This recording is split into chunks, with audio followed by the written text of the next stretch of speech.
Good afternoon, everybody, and welcome to Keeping an Eye on the Geopolitical Ball with me, Jamie Shea, Senior Fellow at Friends of Europe. Well, this week has been UNGA Week in the diplomatic jargon. That is the United Nations General Assembly, which has been holding its 78th annual session in New York. This year, the mood has been particularly gloomy. Only President Biden of the permanent members of the Security Council made the journey to New York. The other four members, including Putin and President Xi, decided to stay at home. Antonio Guterres, the Secretary General of the United States, said that Libya, I quote, is a sad snapshot of the state of the world today, referring to the flooding disaster in Libya and the very slow international humanitarian response, including by the United Nations. He pointed out also the number of countries that today are defying UN Security Council resolutions. And also pointed out to the great challenge of achieving the Sustainable Development Goals. Indeed, at a time when the UN's efforts at peacekeeping and conflict resolution are at an all-time low, for instance, Mali has just kicked out the UN peacekeeping force, MINUSMA, and just a couple of days ago, the UN Special Envoy on the conflict in Sudan, Volker Perthes of Germany, resigned, saying that he had reached a complete impasse. So at a time when that role of the UN seems to be on the wane, what Guterres wanted to do was to boost the UN role elsewhere, particularly when it comes to dealing with the problems in the developing countries, the so-called LDCs. Now, back in 2015, the UN approved 17 sustainable development goals to deal with things like the education of girls, improvements in health and education, water and agriculture, and the like. But Guterres, first of all, reported, based on a recent UN analysis, that it's still going to take 290 years before equality between men and women will be reached under the Sustainable Development Goals. Only 15% of those goals have now been effectively implemented over a decade on, and currently some goals are even going into reverse, particularly when it comes to child vaccination. 50% of the goals are currently at a standstill. Of course, this was a noble effort to divert attention away from the world's conflicts, but Ukraine inevitably was back on the agenda. President Biden pointed out that if Putin was successful militarily in Ukraine, other dictators elsewhere would be encouraged to do the same. And President Zelensky turned up to give his first in-person address to the UN Security Council, to be followed by the Russian foreign minister deputizing for Putin, Sergei Lavrov, who claimed that it was a genocide perpetrated against the Russian speakers in Ukraine by the Ukrainians that had triggered the Russian intervention in the first place. So no great progress there. So the clashes that have now become almost ritualistic on the occasion of the September UN General Assembly meetings have led many people to ask, well, if the UN can no longer really do crisis resolution, if its peacekeeping missions are failing, if its resolutions are being defied by countries like Iran or North Korea vis-a-vis their nuclear programs, where can the UN still make a difference? Well, I would argue that there are four areas where, notwithstanding all of the criticism, the UN is still useful, and in fact, more than that, necessary. Indeed, to paraphrase Voltaire, who once said, if God did not exist, we would have to invent him. We would also need to invent the UN. The first one, unsurprisingly, is global climate change. The UN reports, particularly the IPCC, the International Panel on Climate Change, is really the gold standard when it comes to scientific data and analysis on global warming. Antonio Guterres will go down in history for his time at the UN as the chief spokesman on the warnings of the implications of global warming. In fact, he said just yesterday that humanity has opened the gates to hell on climate now heading towards a target of 2.8% of warming over pre-industrial levels, whereas, of course, the Paris goal set by the UN back in 2015 was to stabilize at 1.5%.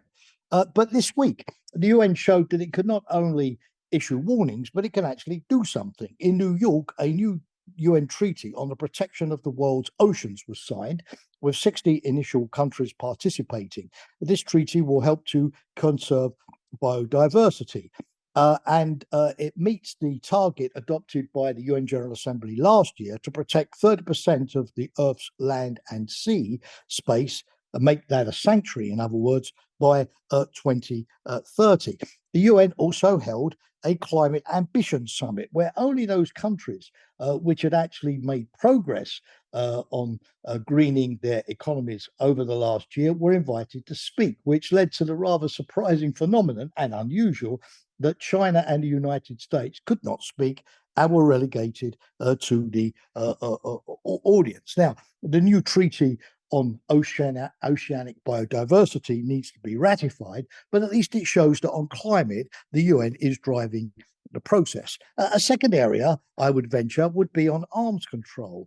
The UN is the guardian of important arms control treaties like the Non-Proliferation Treaty, which stops the production and possession of nuclear weapons except by the 5 permanent members of the Security Council, the Chemical Weapons Convention, the Biological Weapons Convention, and others. And indeed, on chemical weapons, the UN, particularly with its agency in The Hague, the International Organization for the Prevention of Chemical Weapons, has done a very fine job in exposing the use of chemical weapons by the Assad regime in Syria and providing evidence against a great deal of opposition. The UN agency in Vienna, the International Atomic Energy Agency, has done a fine job in exposing also the cheating of Iran over a long period of time. Now, admittedly, in arms control, the UN so far has been less successful in regulating new areas like artificial intelligence, hypersonic weapons, and above all, cyber weapons. But it's the one forum where these universal arms control treaties can effectively be negotiated.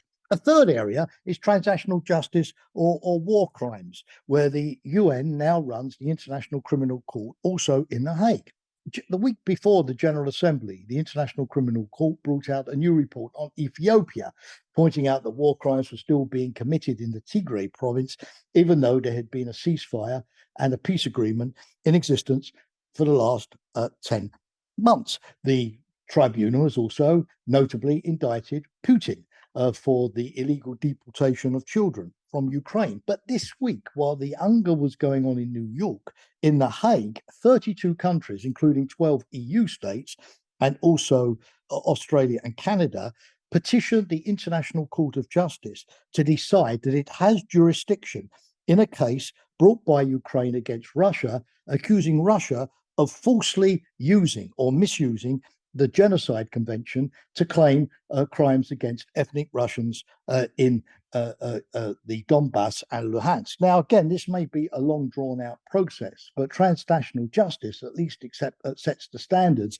that makes it more difficult in the long run for the perpetrators of war crimes to have impunity. And finally, and I suppose most significantly, the United Nations continues to be the convener, the one place as noisy and as rumbustious as it is, where the world comes together every September to get what it wants off its chest, to state its particular points of view, and where everybody, including even the small South Island states, have a chance to be heard. It keeps the spotlight on abuses, draws attention to problems, and allows some of the issues that are not always in the daily headlines to be given an airing. It also allows even private citizens to come along and get the world's attention. For example, just yesterday, the parents of Ivan Gershkovich, the Wall Street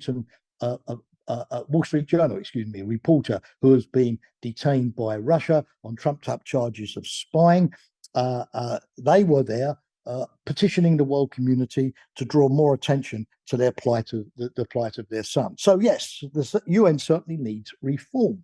And usefully, President Biden, in his speech to the General Assembly on Tuesday, did, for the first time, give specific US endorsement to enlarge the Security Council by 6 new members and make it more legitimate. In his address, President Zelensky suggested that countries like Russia, which abused the UN Charter, should have their vetoes withdrawn or even be suspended from the UN altogether. Those things are not going to happen. And certainly the UN needs to reform more than simply enlarging the Security Council, where the debate is often focused. It needs, for example, to delegate its peacekeeping and conflict resolution efforts more to regional organizations. Look at what the African Union and ECOWAS are doing at the moment to try to deal with the issues in Burkina Faso, Mali, or Niger after the military coups.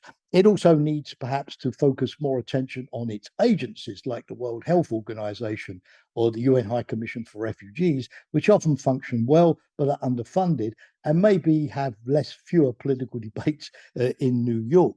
Easier said than done. Reform, of course, will be a very difficult process and will take some period of time to come. But at a time when, as Antonio Guterres said, the world is ripping apart between the camp of the democracies and the camp of the authoritarians, anything that can still provide some connective tissue, uniting the various countries of the world behind common causes like climate change, is badly needed. And the UN may not be the best organization, but at least it's the only one we have for now. Thank you for listening. And this week, look forward to engaging with you very soon.